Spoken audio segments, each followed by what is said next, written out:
How are we doing, guys? And welcome to another opposition preview. It is Tottenham versus Leeds. The international break is over. It's another 4 months until the next international break. I cannot hide my absolute joy at that because the international break is horrendous, which I'm sure Matty and David can agree with. But you will recognise these fellas. You will recognise it is Matty's and it is David, the Irish Hotspur. How are we doing, fellas? We're doing all good. Now that the international break is over, if you think it's bad for English fans, try being Irish.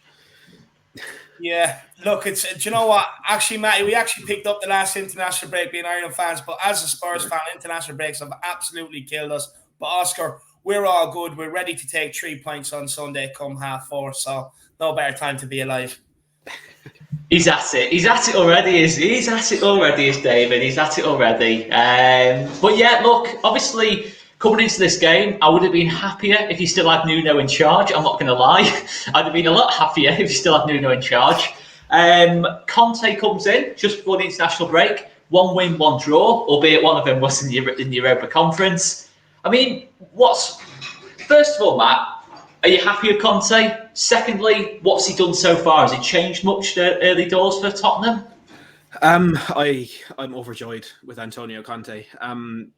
Back when we nearly got him during the summer, and we were told at one point that, barring a disaster, he'd be the new manager at Tottenham. And I feel like we got on the Conte hype train back then, just to have our dreams crushed. Now that it's actually become a reality this time, I feel like as there will always be around the Tottenham fan base, there's an air of skepticism and a bit of like, just hold your breath just now because things have gone like this for us in the past and it hasn't turned out very well.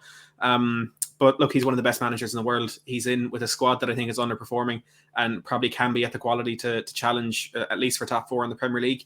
And it's just all about giving him what he needs and getting off to that right start. So I think the best way I can say it is the footballing man that means the most to me, my absolute idol in football is Mauricio Pochettino. And even back in the summer, I said if I had a choice between Pochettino or Antonio Conte and Fabio Paratici in our director of football, and here now we have it. It's my number one choice for what would happen at Spurs.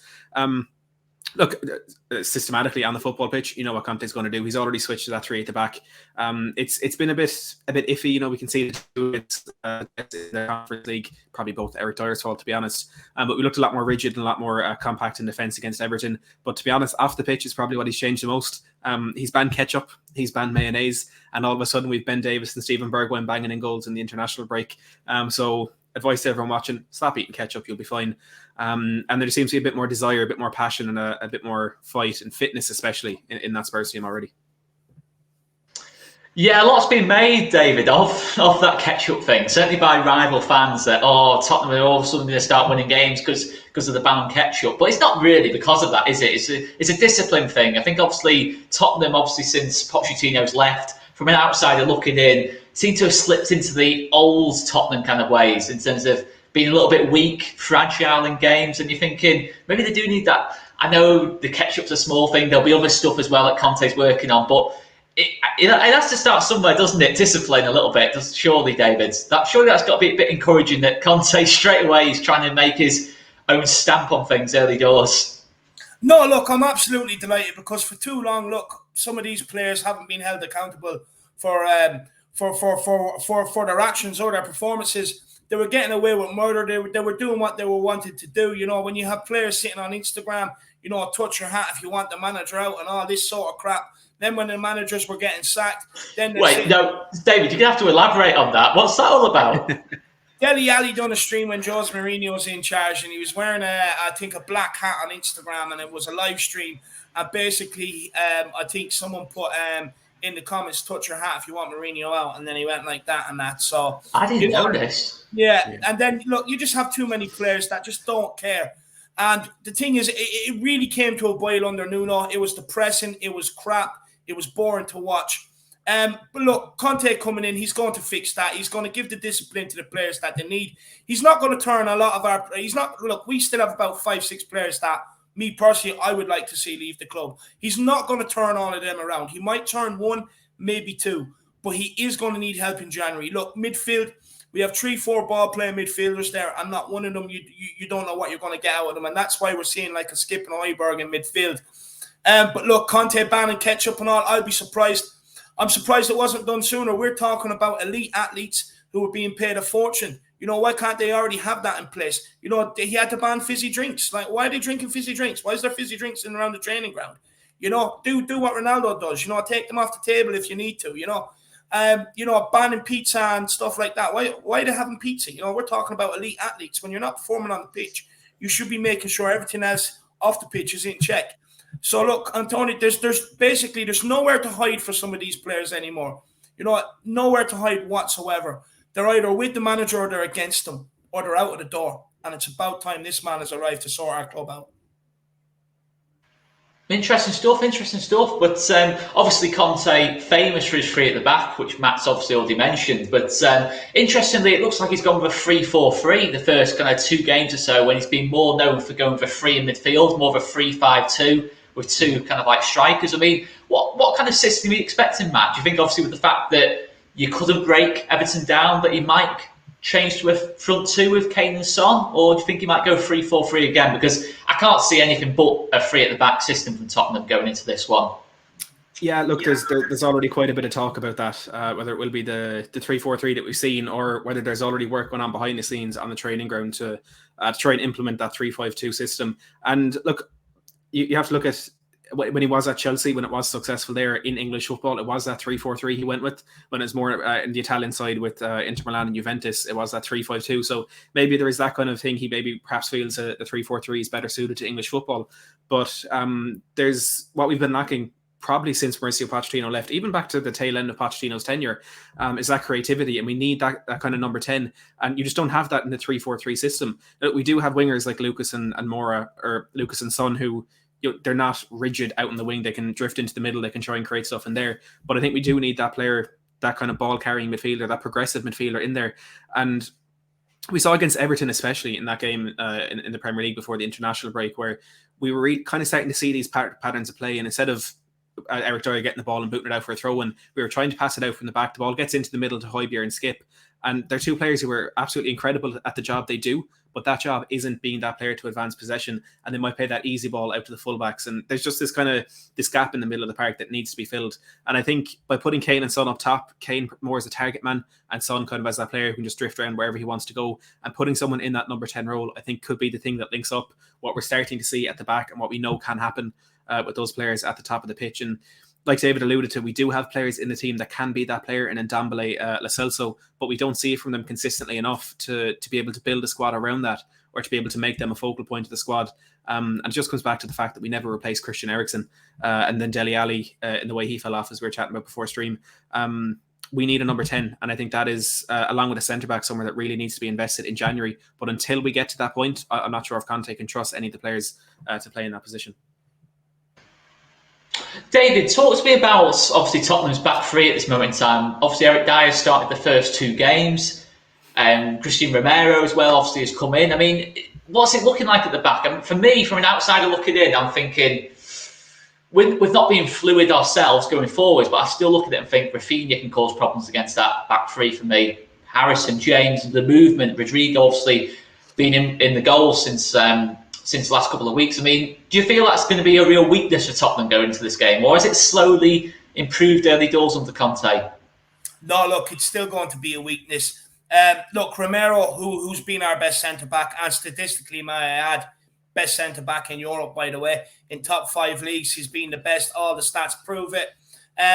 And look, for me, he's going to be injured for this game. I'll be very surprised if he kits out for this. He picked up an injury the other day for Argentina. He's had a scan today. Rumours is it's going to be about 3 weeks, but we'll wait for official confirmation on that.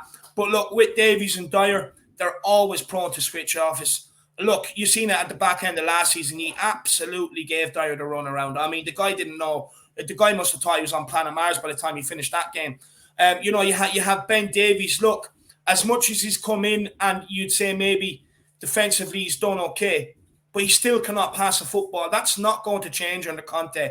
Our biggest problem is, like, we cannot pass out from the back. Look, defending-wise, it has kind of improved under Conte, barred a couple of switch-offs maybe from set pieces like we've seen against Vitesse and stuff like that. But against Everton, it was improved. But our biggest problem is when we do turn that ball over, We just cannot pass it out into midfield to progress up the field.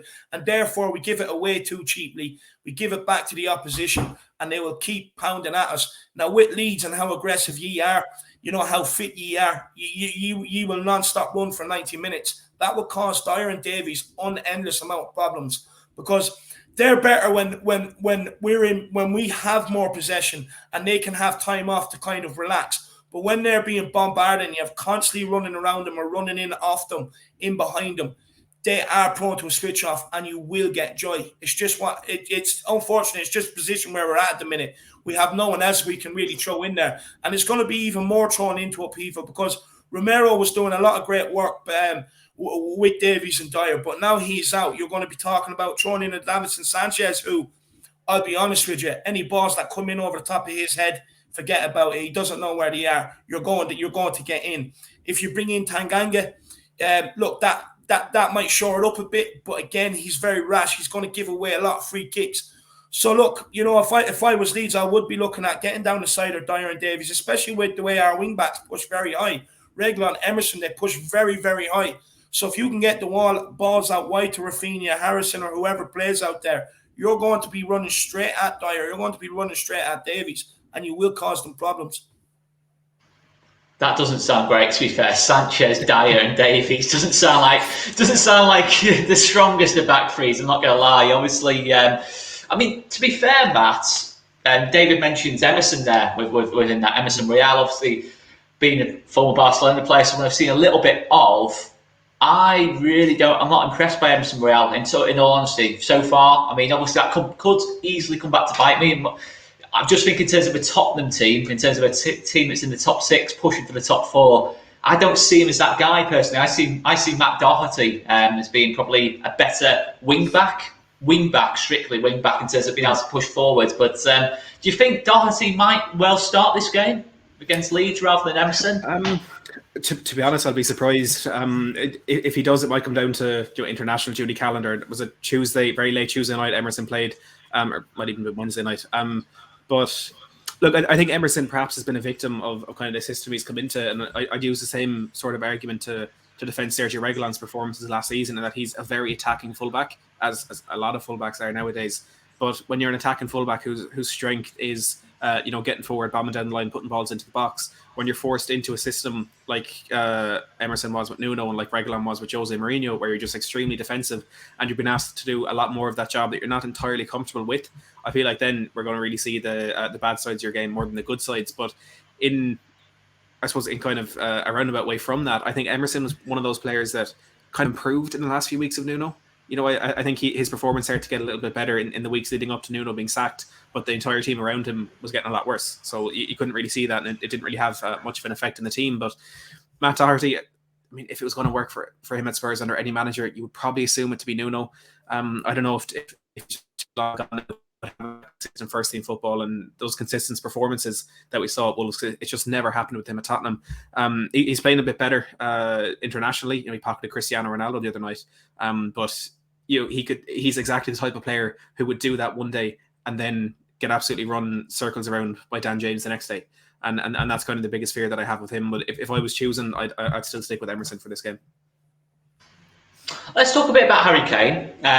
It's been a very, very bizarre kind of last 6 months for Harry Kane. It's been a whirlwind 6 months, really. Obviously, first it all starts off with an interview with Gary Neville on the golf course. Is where it all kind of kicks off from.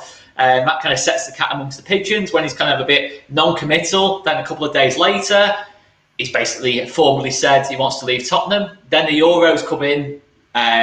Doesn't start the Euros well at all. I think the whole country's shouting at him, including me. By all honesty, I was shouting at him as well because I thought, my word, this isn't Harry Kane. Then all of a sudden he pops up with 4 goals in the last 3 games, almost carries England to glory. Then you go into the summer, Man City.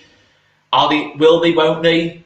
Can they match Tottenham's valuation? And Daniel Levy, did he right or wrong Harry Kane in terms of what the agreement was? Harry Kane, will he come back to training? Harry Kane comes back to training. He starts the season. He doesn't start the season very well. Antonio Conte comes in. All of a sudden, Harry Kane technically, and I say this technically because I think the word stat padding does get used quite a lot in football. However, Harry Kane has got more goals this season than Mo Salah, Cristiano Ronaldo and Lionel Messi for club and country. Now, look, technically that is the case, but in reality, I think we all know Harry Kane has not been at his best so far this season. Matt, before I even talk about Antonio Conte and Harry Kane, what is the general feeling from Spurs fans towards Harry Kane? Well, look, I know we spoke about a little bit about this over the summer when we were kind of in the midst of things, so you know how I felt back then. I think Harry Kane has surprised us in three big ways in the way this has gone. I never thought he'd be so clear in public in the way that he wanted to leave Tottenham. I never thought he'd refuse to go to train with Tottenham. I know that's disputed. And then I never thought he'd down tools in the pitch for Tottenham. And if you ask me, he's done all three of those. There's definitely... On the pitch, you'd say? He's down tools on the pitch. Yeah, I think with his performances this season. And there's definitely a massive divide in the Tottenham fan base as to, which kind of end you fall on. Do you still support him? Not still support him, but how much do you really hold his actions against him?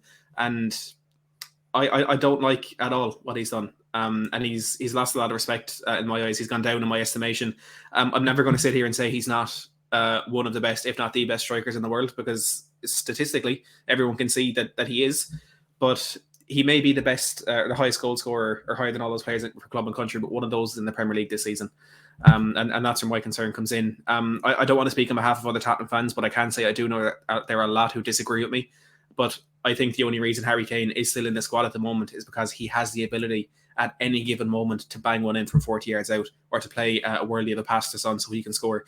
On performances, on attitude, and all that, for the way the season has gone so far, he wouldn't be on my team sheet. What's your take being on Harry Kane, David, just in general, in terms of, has he gone down in your estimations as well? No, in fact, he's gone up. I absolutely love Big H. Look, you know what I mean?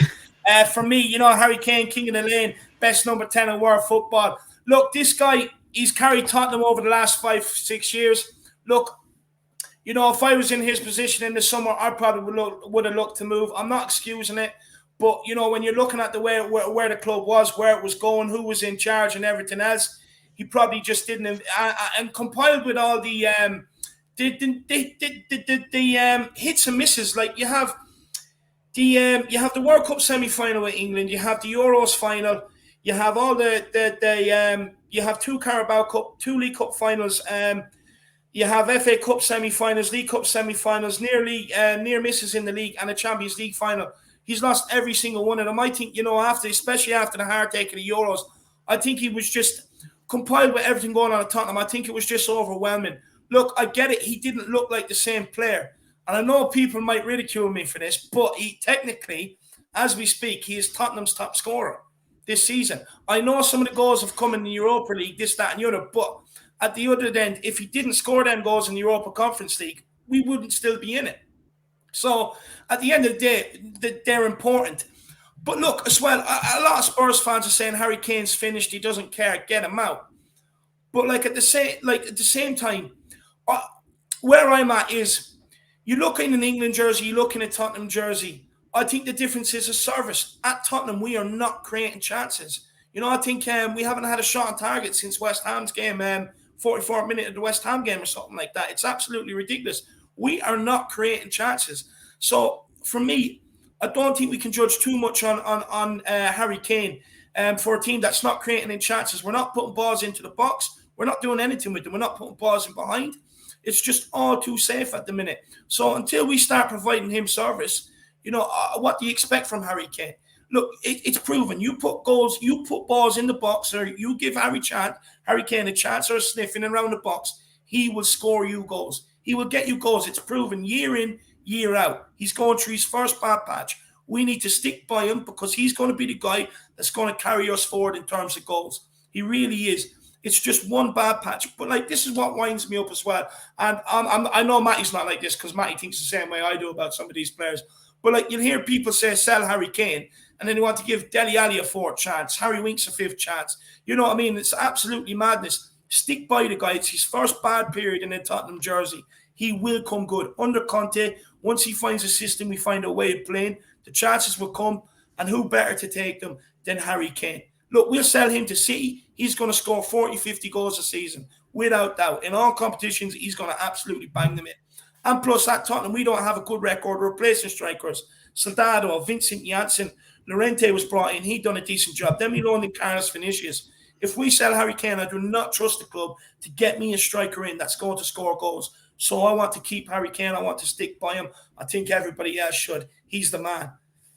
God, you've changed my mind there. Wow. You didn't even mention people like Darren Bent and that lot. Other like really bad shouts from Tottenham. That's way beyond, I'm talking about when Harry Kane's kind of been in and around the team, They're the players that he's had to compete with, and he's outscored all of them. Yeah, your strikers have either been world-class, undoubtedly world-class, like Kane and Berbatov, or just being absolutely, basically 1 or 2 goals a season, just not great at the footy. But just an interesting thing, Matt, obviously with Kane, it's well documented since Mourinho, when Mourinho took the job, Kane's role changed a lot, became more of a number 10 than a number 9 in some ways. And I think it was interesting when we last played you away from home, obviously we like to man-mark teams, and we had sort of like Calvin Phillips sitting on Harry Kane kind of thing. You didn't really have a number 10 to sit on. And during the Euros, Antonio Conte was very critical of Jose Mourinho's management of Harry Kane, very critical of Gareth Southgate's management of Harry Kane. He said that Harry Kane's someone, just put him in the box and make him stay patient. Make him stay patient and get the ball to him, was his words, so to speak. Plays a more of a natural number 9, like the early days of Harry Kane. Do you see that being the case now? Early doors under Conte, has Kane been more of a penalty box striker than he was before? I think it's kind of hard to judge because, realistically, there's only been one proper game against Everton. I think the game against Vitesse, you can throw out the window, was just a bizarre occasion in itself. I think there wasn't a kind of Nuno was trying to do that earlier on this season. I think he wanted Harry Kane to be that focal point, bar, I'd say, the first half against Chelsea when he really put 𝐼𝐈 Son on top of Thiago Silva. I think aside from that, he's wanted Harry Kane to be that focal point. But the key word you use there is patience. And I don't think Harry Kane has had that this season. And, like David was talking about, the creativity that isn't really there. And I think the worst thing that he could possibly do is what he has been doing, in that we have this system where he is that main man up top, and he's kind of been taking things into his own hands, and he's been dropping deep. He's been trying to pick up possession. He's been coming out wide, and he's doing that of his own accord. And then maybe he does pick up possession out that right-hand side, but Lucas is way out left, Son is way out right, or vice versa. And there's no real man up there because he's the one who should be in there receiving the passes. So I do think Conte will try and make him that number 9. If he said something like that, if he knows the abilities that Harry Kane has, and if he can make him that player if he wants to, I'm sure he will. But it's Harry Kane having that patience, and maybe there'll be a different mindset for Kane when Conte is telling you to stay in the box and when Nuno is telling you to stay in the box. No disrespect to Nuno, but Conte is one of the best managers in the world. I'm sure that's the way we'll approach things, but Kane needs to have that patience and needs to bide his time, because we know if he gets 2 or 3 chances, one of them's going to end up in the back of the net. And it's just about getting to that point where he's confident in the players around him to create those opportunities. But he definitely hasn't been this season. I think other than Salah and Mane, I can't think of 2 players in a team in terms of combining that kind of can cause the damage of what Kane and Son can cause. I can't really, off the top of my head, even the Man City forwards, I don't think any of them got that kind of link up that Salah and Mane have and Kane and Son have. I think they've just been constant for the last sort of 5 or 6 years. David, do you see them going to another level now under Conte? You've sort of seen it with Lukaku and Martinez at Inter Milan, Hazard and Costa at Chelsea. He kind of always gets that strike partnership going. Do you see them hitting numbers? You've already said with Kane, you've seen getting 40 or 50 goals. Do you see Son stepping it up another level as well and getting to kind of like Salah levels or Mbappe levels now? Do you know what? Son's coming into his prime, and I really do see him stepping up another level and really, kind of carrying the mantle with goals. Look, if we can get Kane back firing and have Son, adding maybe another 10 extra goals a season, we're in for a phenomenal, team going forward. But look, Oscar, I'll be honest with you, I don't think that's going to change until we get 2 midfielders into this club, or else Conte can turn 2 of them around. Because our biggest problem is right now is, we can get Conte's kind of changed it because we now have that option. We can create overloads in the pitch and get the ball out a bit better from the back. But mostly this season, they've been working off a lot of long balls up to the top. They're dealing with 2-3 centre-backs, and it's just not. It just doesn't suit their style of play. Until we can get a midfielder who can come in and take the ball off the defenders, a ball-playing midfielder, transition us through the final thirds, and then get the ball to Son and Kane in the dangerous in more dangerous areas. I don't think, maybe not this season. I think next season you'll probably see phenomenal numbers from the two. But this season, until we do get that player, because right now, Kane and Son's problem is they're getting the ball way too deep. Sorry. They're picking up the ball way too deep. And they're being left with way too much to do. Way too much to do. And it's too easy to stop right now with Kane and Son. We need another one or two players to come to the party, to create a bit more diversions, create more dangers from other areas of the pitch, which will then allow, which will give the opposition other things to think about, which then allow Kane and Son to kind of free them up with a bit more space. And like I said, higher up the pitch with the ball in more dangerous positions. I think, but it just to answer your question, not this season. I think next season, once we've hit the market and we get that player in, or that, I think then you'll see the numbers. But I do think maybe as the season goes on from January onwards, you will see them numbers start to improve, and then they'll carry that into the next season. Interesting stuff. Interesting. It will be interesting to see what Tottenham do in January, how much you go for it. I personally think it'll depend how close you are to the top four. I do think under Conte, there is that space left. I think we all know Liverpool, City, Chelsea will be the top three. We don't know what order it'll be, but we're pretty sure that's going to be the top three. And then you kind of got that space left over. You got West Ham pushing there, Arsenal. As much as you guys probably won't want to hear that. You guys as well, with Conte coming in, Man United as well, with obviously in terms of the players they've got, they'll obviously be pushing as well. Hopefully not. Hopefully they'll completely miss out and finish bottom half of the table, which could still happen if they keep Ollie in charge. What was it? Ollie Gunnar Shoe Shiner you used to call him, David? Ollie Gunnar Shoe Shiner, yeah. It's almost as good as what you call Graham Potter, Harry Potter, or whatever it was. Yeah, Harry Potter still winds me up. But looking at Leeds, guys, obviously we talk about Leeds a lot. Who worries you most in that Leeds team going into this game, David? I would say Rafinha, to be honest with you. Look, he's a player I really like. He's tricky. He can cut in. He can score goals. He's kind of what we're missing out on the right-hand side of Tottenham. So, it'd be nice if maybe we could snap him up. But you know what it is? He's direct as well.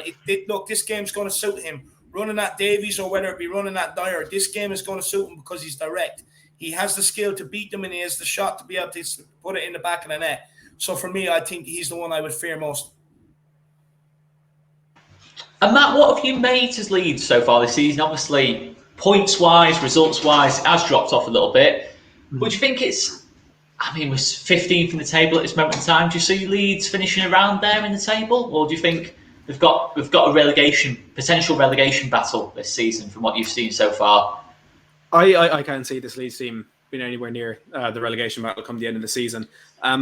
Look, I know it's been a tough start to the season, and maybe things have started to pick up a bit more in recent weeks. But there's too much quality. There's too much, I'd say, like the passion and desire of the players that are on there, and Bielsa sitting on his bucket on the sideline. I think there's just too much going on there for this to be a Leeds team that could go down. It could even be close to that, because I know a lot of the way you play it's so intense, and fitness can take a hit in that. But in the same way, there's going to be a lot of teams you're going to come up against this season that just can't quite deal with that. And maybe Tottenham will be one of those teams, because although Conte is working a lot on the fitness, there's not really much he can do in 2.5 weeks when most of that is an international break. So I think in a lot of ways, you're a team that are perhaps just better suited to playing certain opposition. And there's just not, I don't see any real reason to worry, because you have Rafinha. It's interesting, David mentioned, that's what we're missing on the right-hand side, because I was going to say, I think that's what Tottenham thought they were getting when we signed Lucas Moura from PSG. We thought he was going to be that type of player. You've Dan James, who, if I'm not mistaken, hasn't really. We're not swapping, by the way. You can get that idea right out of your heads. By the way, we're not swapping for Lucas Moura. We'll have that conversation after the stream. But I think there's just so many good players in that Leeds team. Calvin Phillips as well, Patrick Bamford, Jack Harrison, and you've had so many injuries at the back that from what I've seen anyway, there hasn't really been much of a consistent back four that has been there for a long time. I think once you get that solidified, once you really kind of see what your best 11 is and start working around that, I think there's no problems for Leeds this season. Well, coming up to half an hour, let's get some predictions in before I let you guys go. I'll go to I'll go to David first because David will be the super positive one. So we want, from a Leeds point of view, we want to try and build it, and slowly go to. Go on, David. Give us your prediction. I think I know what it's going to be anyway. Tottenham versus Leeds Sunday afternoon.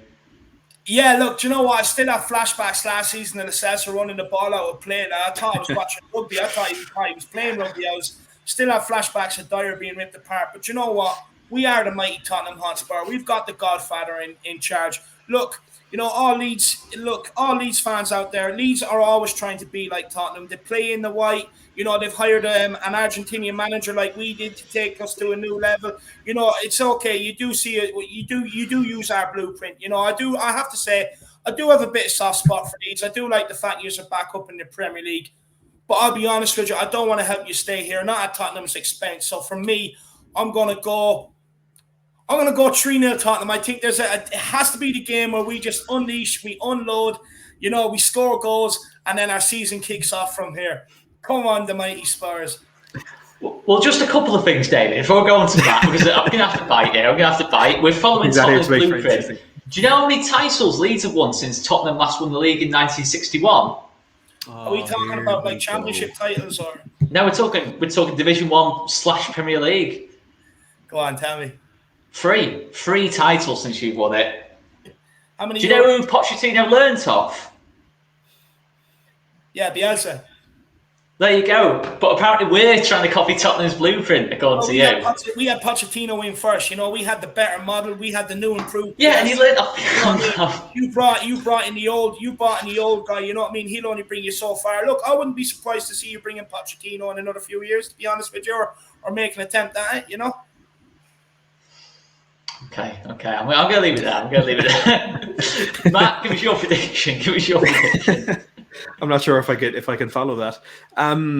Look, I mean, I'm not going to come here and predict anything other than a Tottenham victory, but it's not going to be an easy game. We're missing Christian Romero. We're going to have a weakened backline. I was even saying it to David before stream. If our choice is Sanchez, Dyer, and Davis, it wouldn't be the most strange thing in the world if Conte went with the 4 at the back just to get one of them out there.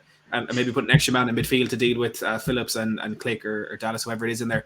But it's going to be tough, but I have to think Tottenham are going to win. Like, we have that quality. Like I mentioned, Kane at any moment can bang one in from 30 yards. We have Son, who is starting to hit a bit of form as well. So I'm going to go 2-1 Spurs. Not as optimistic, but I think we're going to have too much for Leeds in the day. I hope. Okay, fair enough. Before we let you go, lads, let us know where we can find you. Where can we find you first of all, David? No, look, first of all, I do actually like Leeds. I'm just having a bit of banter. I like the spice teams. He's thinking of the comments now. He's thinking of the comments that are going to come in. You guys know I like to spice teams up. I love a bit of rivalry in football, a bit of friendly rivalry, to be fair. But no, look, you guys can find me over at the Irish Hotspur. Believe it or not, I actually have a few Leeds fans who like to pop in for the streams. So come along and join the rest of them. Come over to the Irish Hotspur and make sure you smash that subscribe button. Just quickly, Ollie Skip is actually suspended as well in midfield. So my prediction might not be too mad, because it means you might get an Ndombele who has been working with Conte for the last 2 weeks. So hopefully he can come in and put on a masterclass like he did against Newcastle. Let's hope not. Let's really hope not. Let's hope, I don't know, one of the other midfielders comes in rather than Ndombele. He is a nightmare for our man marking. Matt, where can we find you, mate? Yeah, you can find me on YouTube at Matt Hayes Tottenham blog. We just had 2 million views today in the channel, so that was a nice milestone, nice way to celebrate Tottenham season kicking off, as David said on Sunday. If you want to follow me on Twitter as well, I talk absolute crap over there at Matt Hayes THFC.